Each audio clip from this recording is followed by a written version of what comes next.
उत्तर प्रदेश से ताल्लुक रखने वाली फिल्मी अदाकारा अर्चना गौतम ने इल्जाम लगाया कि जब वो तिरुमला वेंकटेश्वरा स्वामी के दर्शन करने के लिए गई तो टीटीडी के अमले ने उनकी तौहीन की। उन्होंने पीर को ट्विटर पर एक सेल्फी वीडियो पोस्ट की। उसमें उन्होंने कहा कि टीटीडी के अमले ने उन्हें दर्शन की इजाजत नहीं दी और उनसे उन्हें 10,000 रुपए देने का मुतालबा किया।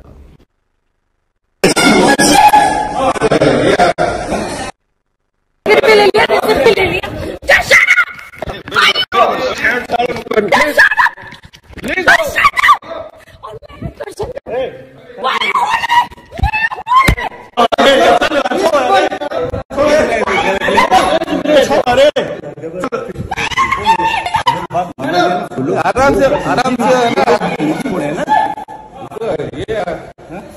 ये ना पंपी चले पंपी चल रहा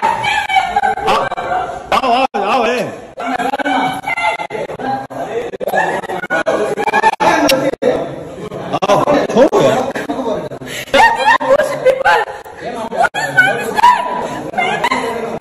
यार छोड़ो आओ यार छोड़ो